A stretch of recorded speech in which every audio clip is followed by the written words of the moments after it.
Hello everyone, my name is Anshul and I welcome you all in the first video of history where we are going to cover tracing changes from 1000 years ago. तो इस chapter में हम लोग कुछ changes की बात करने वाले हैं जो हम हजारों सालों से देखते आ रहे हैं। अगर आप लोगों को याद हो तो जैसे पहले के टाइम में फोन्स नहीं होते थे, ठीक है। अब कौन से फोन है, अब टच फोन्स है। थोड़ा सा इससे पहले जाते हैं तो कीपैड वाले फोन होते थे, थोड़ा सा इससे पहले जाते हैं जो घर पे ऐसे आपने देखा होगा मूवीज में से उसको ऐसे घुमाना पड़ता था, जो फोन होते थे हमारे घर में उसके नंबर्स डायल करने के लिए पूरा ऐसे हमें से घुमाना पड़ता था, आप लोगों को शायद याद होगा।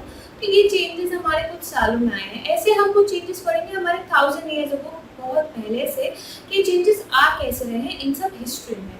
ओके, मैंने यहाँ पे कुछ कीवर्ड्स लिखे हैं: history, cartography, sources, archive, challenges for historians and caste. ये वो पॉइंट्स है जो हम इस चैप्टर में कवर करने वाले हैं इस वीडियो में। ओके, तो सबसे पहले देखते हैं कि हिस्ट्री। अब हिस्ट्री में मुझे आपको क्या बताना है, हिस्ट्री है क्या, ठीक है। हिस्ट्री हमें पढ़ना क्यों है। जैसे भी मैंने आपको एक फोन का एग्जांपल दिया, ऐसे हमारे पास बहुत सारे एग्जांपल्स हैं। पहले हमारे घर कच्चे होते थे, मतलब हम ऐसा मतलब उनके पास जैसे ब्रिक्स वाले घर कुछ लोग नहीं बना पाते थे, अब हमारे पास वो फैसिलिटी है। पहले के टाइम पे हमें अगर ट्रैवल करना होता था एक जगह से दूसरी जगह जो शायद 700-800 किलोमीटर दूर है, तो हमें कई दिन लग जाते थे, ठीक है। हमारे पास कार्स नहीं थे तब। तो ये सब चीज़ें चेंजेस जो आए हैं ना, ये आपको चेंजेस पढ़ने हैं कि पहले हमारे पास मोनार्की था, अब गवर्नमेंट हो गया है, डेमोक्रेसी है। ये सब चीज़ें जो चेंजेस हैं वो हम इस चैप्टर में पढ़ेंगे, आपकी बुक में पढ़ेंगे। That is our past second. आपकी बुक का नाम आपने देखा होगा, आर पास सेकेंड है। अगर आप थोड़ा सा पीछे जाएं क्लास 6 में, जिनके पास एनसीईआरटी बुक्स हैं, उसमें लिखा होता है आर पास्ट फर्स्ट, यानी कि ये बुक उससे रिलेट कर रही है। और आप 8th में जाएंगे तो you read about our past 3। Okay, ये आपकी बुक्स का कनेक्शन है। सबसे पहले हिस्ट्री की बात कर लेते हैं। हिस्ट्री में हम लोग ऐसा माना जाता है कि हमारा जो ह्यूमंस का जो एग्जिस्टेंस है वो 70,000 BC से माना गया है, तब से एग्जिस्ट कर रहा है। ओके, तो history is divided into 3 parts: ancient, medieval and modern. ये मोस्ट प्रोबेबली आप सबने 6th क्लास में पढ़ा है। I am just giving you a revision. Okay, यहाँ एंशिएंट में हम पढ़ते हैं prehistoric to 700 AD, that is anno domini. BC और AD के बारे में आप सबको पता होना चाहिए। उसके बाद मिडाइवल में हम पढ़ेंगे 700 AD to 1857 and modern consist of 1857 to 1991।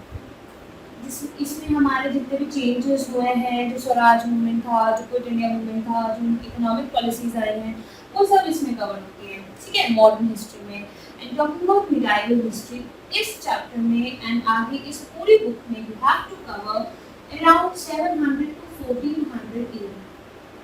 Clear है? ये हम क्लास 6 में पढ़ चुके हैं, chalcolithic age, mesolithic age, iron age, etcetera etcetera. उसके आगे हम ये वाला पार्ट इस बुक में कवर करेंगे।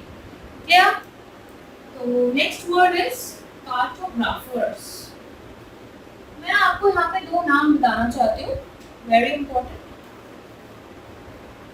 अल-इद्रिसी एंड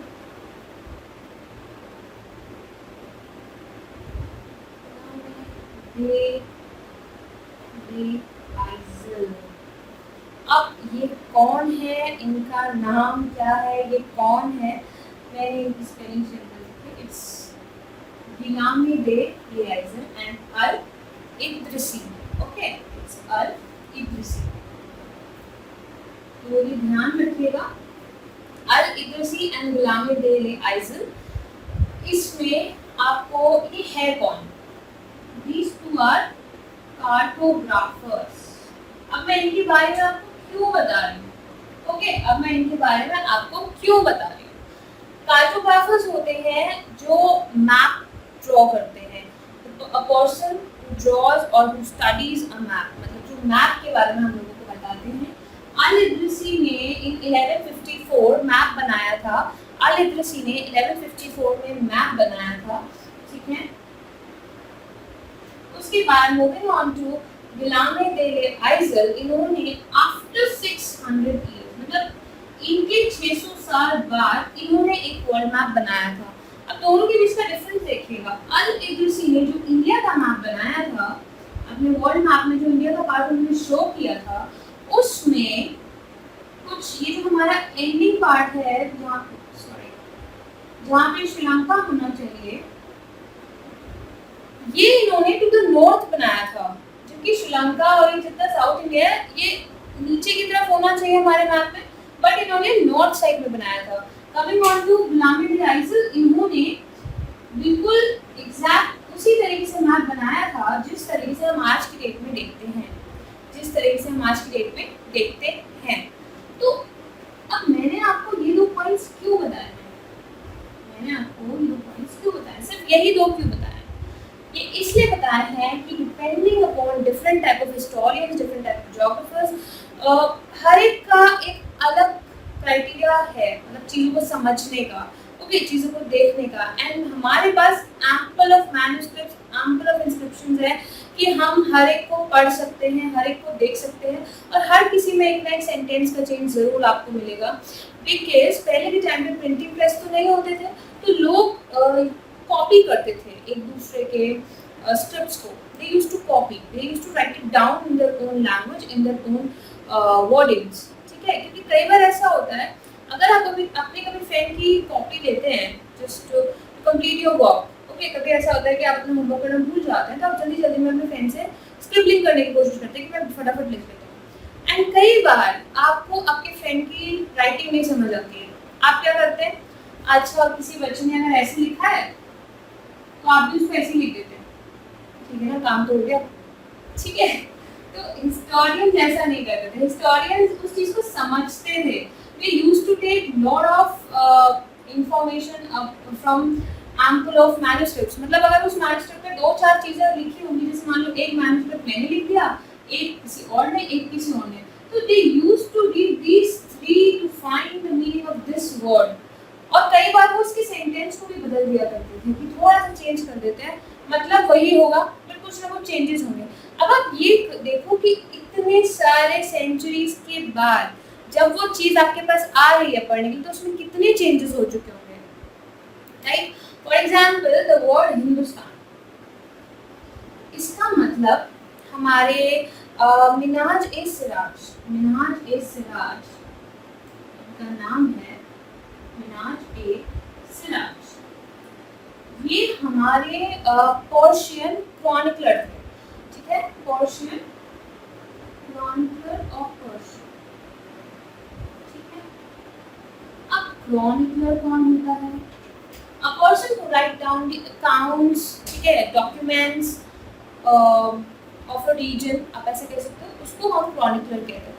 तो मिन्हाज ए सिराज ने हिंदुस्तान को किस पार्ट से लिया, मतलब वो हिंदुस्तान समझते थे, उन्होंने अपने बुक्स और अपने टेक्स्ट में लिखा हुआ है पंजाब, ठीक है, एरियाज ऑफ गंगा यमुना, ये उनके लिए हिंदुस्तान था। मतलब कई जगह पे हिंदुस्तान में तो साउथ इंडिया इंक्लूडेड ही नहीं था, जो आज के टाइम पे इंक्लूडेड है, वो इस चीज को हिंदुस्तान कहते थे। सेम विद बाबर, बाबर हिंदुस्तान, बाबर ने हिंद वर्ड का यूज किया था to describe our fauna, flora. I hope you all are aware with flora and fauna, right? ये तो मुझे 7th क्लास के बच्चों को बताने की जरूरत नहीं है भाई, ठीक है? बाबर फ्लोरा और फौना के बेसिस पे उन्होंने इसको हिंदुस्तान वर्ड कहा, हिंदुस्तान कहा था, ठीक है? फिर उसके बाद धीरे धीरे जैसे जैसे टेरिटरीज एक्वायर करते गए, वैसे वैसे वो इसका नाम एक्सपैंड करते गए। क्लियर है? नेक्स्ट, मूविंग ऑन टू, हमने हिस्ट्री की बात कर ली, cartographer, and then moving on to sources. अब हमारे पास सोर्सेस क्या है?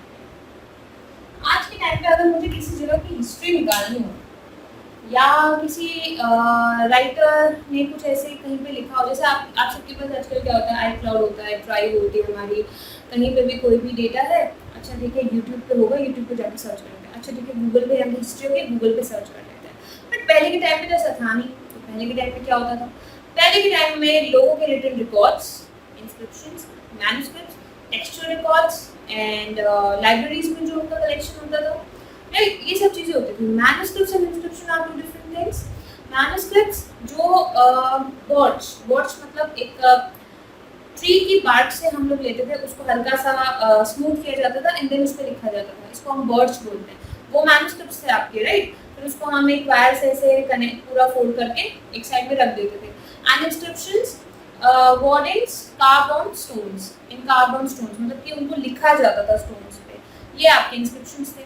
कुछ चीज़ें डिस्ट्रॉय हो गई, कुछ चीज़ें आधी रह गई, कुछ चीज़ें जल गई, कह लो, कुछ भी हो सकता है। इतने सालों से इतने चेंजेस हो रहे हैं, तो कुछ भी आप कह सकते हो। कुछ चीज़ें खराब हो गई या कुछ चीज़ें किसी ने फेंक दी, किसी पे इंसेक्ट्स लग गए, तो हम ये नहीं कह सकते कि जो पूरी चीज़ हमारे पास है वो बिल्कुल प्रॉपर है, बट हम ये भी नहीं कह सकते कि जो चीज़ हमें पता है वो गलत है, पूरी तरीके से गलत है, हम ये भी नहीं कह सकते। तो हिस्ट्री हमने कहाँ से निकाली है, कॉइन्स, इंस्क्रिप्शंस,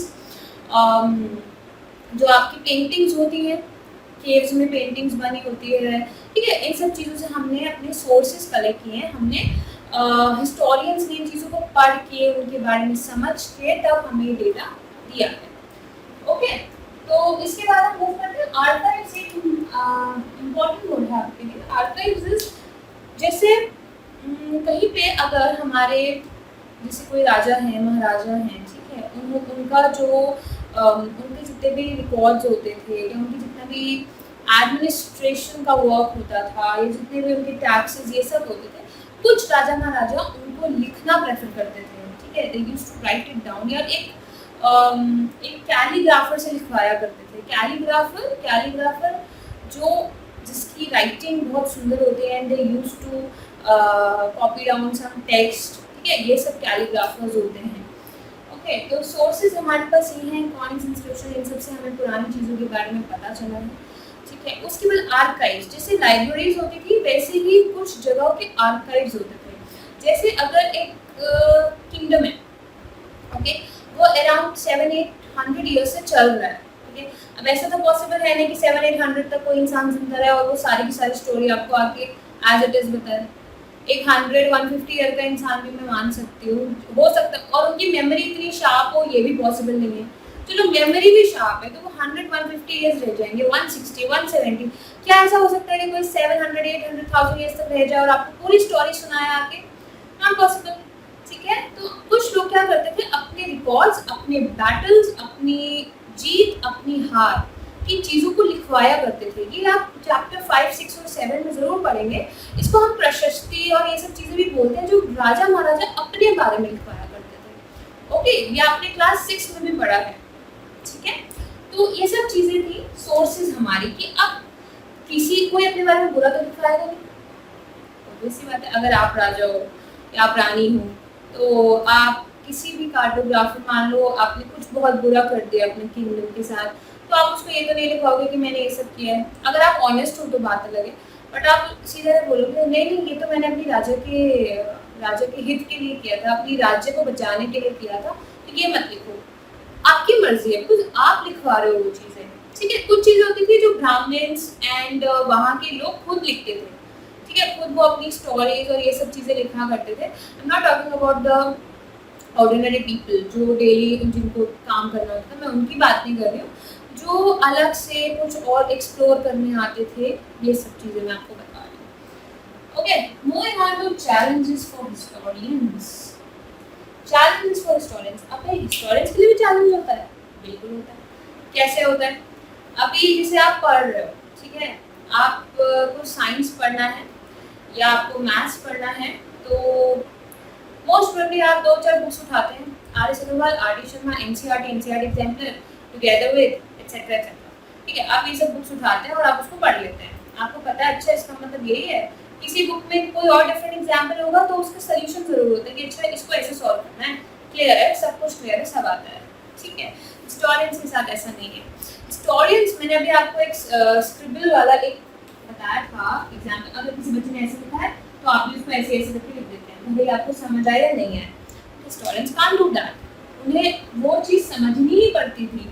एंड आप लोगों ने, अगर किसी ने संस्कृत पढ़ा है इन क्लास 6, 7 एंड 8, नहीं भी पढ़ा है तो कोई बात नहीं, बट अगर आपने 6, 7, 8, 9 में संस्कृत पढ़ा है और अगर आप उसको पुराने टाइम के संस्कृत से कंपेयर करते हैं तो यू विल फाइंड दैट कि दोनों में ज़मीन आसमान का फर्क है, दोनों में बहुत डिफरेंस है। Same with the Persian, same with the Arab, मतलब हर लैंग्वेज में डिफरेंस है कि जो पहले के टाइम में था और अगर आप अब पढ़ोगे तो दोनों में बहुत फ़र्क है।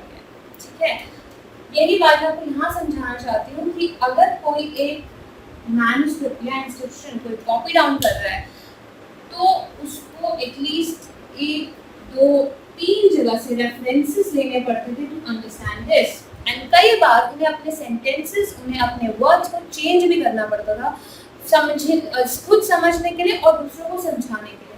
अब आप ये देखो, सेंचुरीज टू सेंचुरीज ये चीज़ें किसी ने थोड़ी सी चेंज करी, फिर किसी ने थोड़ी सी और कर दी, फिर किसी ने थोड़ी सी और कर दी, ऐसे करते करते कितना मतलब बदल गया होगा उस सेंटेंस का।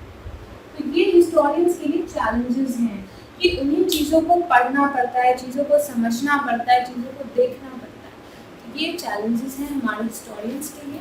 तो हिस्ट्री इज़ नॉट ईजी, तो ये आप ध्यान रखिए। Okay, moving on to medieval period में कुछ अच्छे चेंजेस भी आए थे, उन चेंजेस की थोड़ी सी बात कर लेते हैं। सबसे पहले इस टाइम में पेपर अवेलेबल हो गया। ठीक है, पेपर अवेलेबल हो गया था फॉर राइटिंग पर्पस। ठीक है, पेपर उस टाइम में अवेलेबल हो गया था फॉर राइटिंग पर्पस, लेकिन प्रिंटिंग शुरू नहीं हुई। पेपर चीपली और वाइडली अवेलेबल था तो लोग उसमें मैन्युस्क्रिप्ट्स और इंस्क्रिप्शंस को कॉपी किया करते थे, क्योंकि कई बार ऐसा होता था कि लोग उसे पढ़ना, उसे समझना चाहते थे, तो वो उस मैन्युस्क्रिप्ट्स को अपने लिए या अपने राजा के लिए उसे दोबारा से कॉपी करते थे इन देयर ओन लैंग्वेज। ठीक है, तो ये कॉपी करना, पूरी मैन्युस्क्रिप्ट उन्हें हाथों से कॉपी करनी पड़ती थी। ठीक है, और इन लोगों को बोलते थे स्क्राइब्स। इनको बोलते थे स्क्राइब्स। इन स्क्राइब्स को और अच्छे से एक्सप्लेन करने के लिए और अच्छे से इलस्ट्रेट करने के लिए they used to draw small paintings known as miniature paintings.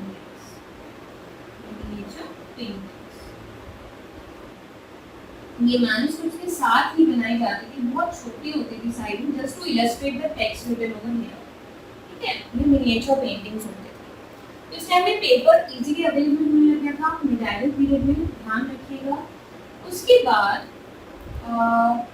Main thing is, इस टाइम में इकोनॉमिक, पॉलिटिकल ग्रोथ बहुत होने लगा था। इकोनॉमिक पॉलिटिकल ग्रोथ से मेरा मतलब है इस टाइम में लोगों के पास काम, कैसा काम, फॉरेस्ट को कट करके वहाँ पे लैंड को क्लियर करके वहाँ पे अपना फार्मिंग और ये सब खड़ा करना, टीलिंग में लगना, इन सब चीज़ों में लोग लगने लगे। तो इस टाइम में लोगों को टैक्सेस भी देने पड़ते थे, क्योंकि उनको कुछ ना कुछ फैसिलिटीज़ प्रोवाइड की जाती थी, लाइक रोड क्लीन करना एंड ये सब चीज़ें उस टाइम पे भी अवेलेबल थी, तो उनको टैक्स पे करना पड़ता था। जितने भी लोग थे जो फार्मिंग में लगे वो पीजेंट्स हो गए। ठीक है, जितने भी राजपूत थे, ये जो राजपूत है ये राजपुत्र से आया है। दिस वर्ड केम फ्रॉम राजपुत्र, मतलब राजा का पुत्र, सन ऑफ किंग। जितने भी लोग थे, कमांडर्स एंड ऑल दैट, इन सबको हमने इंक्लूड किया क्षत्रियास कास्ट में। ये बात ध्यान रखिएगा, जो इकोनॉमिक पॉलिटिकल ग्रोथ मैं आपको बता रही हूँ कि हमारे कास्ट सिस्टम के साथ इंक्लूडेड है। इसके साथ साथ ये सब चीज़ें बढ़ने लगी थी उस टाइम पे।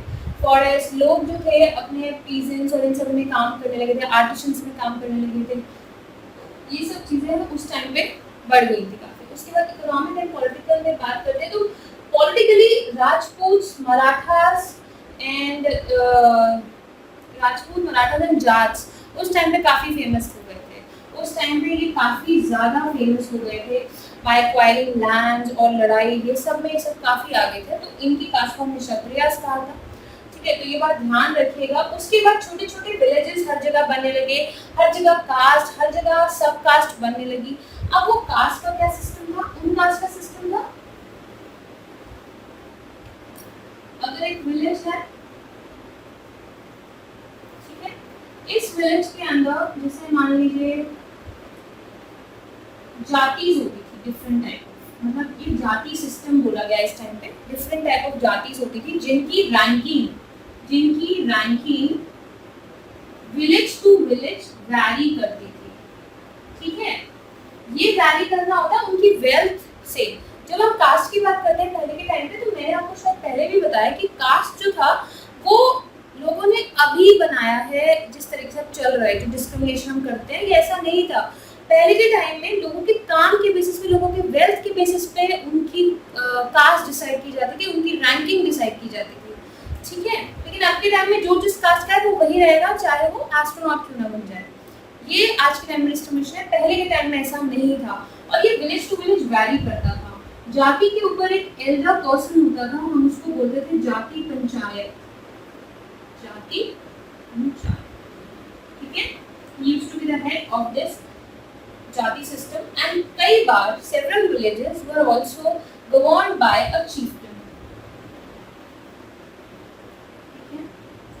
उसके ऊपर फिर वही राजा महाराजा जो भी होते थे, या फिर क्षत्रिय के ग्रुप का कोई लीडर होता था, तो ये सब चीजें हमारे उस टाइम में चलती थी। ओके, तो आज के लिए हम इतना ही करेंगे आज के टॉपिक में। बाकी हमने जो आज पढ़ा वो सिर्फ ये पढ़ा कि हिस्टोरियंस को क्या क्या दिक्कतें आती हैं, हमने हिस्ट्री कैसे निकाली है, हिस्ट्री के सिस्टम कैसे हैं, ये सब चीज़ें कहाँ से हम लोग पढ़ रहे हैं, ये सब चीज़ें हम इंस्क्रिप्शंस और इन सब चीज़ों से पढ़ रहे हैं। मैंने आपको हिंदुस्तान वर्ड का डेफिनेट मतलब एक डिफरेंस बताया कि लोग उसको किस तरीके से यूज़ करते थे। ऐसे अगर मैं आपको फॉरवर्ड बता दूँ फॉरनर, तो लोग पहले अब फॉरनर कौन होता है, जो आउट ऑफ कंट्री से आता है, राइट। पहले टाइम होता था अगर मेरा ये विलेज है और इस विलेज से बाहर से कोई इंसान आ रहा है तो वो मेरे लिए फॉरनर है, ठीक है, या वो मेरे लिए परदेसी है, या वो मेरे लिए अजनबी है। पहले ये चीज़ें डिफरेंस होती थी। तो सबसे ज़्यादा प्रॉब्लम हिस्टोरियंस को होती है, उन्हें हिस्ट्री समझने में होती है और फिर उसके आगे समझाने में भी होती है। तो ये कहीं ना कहीं चीज़ें हम लोगों ने अब कवर अप कर ली है। अब हमने जो पढ़ रहे हैं हम उसी को सही मानते हैं। ये सब चीज़ें ध्यान रखिएगा। Please make notes of the chapter, because ये हिस्ट्री है, ये इतनी ईजी से समझ नहीं आएगी। Thank you.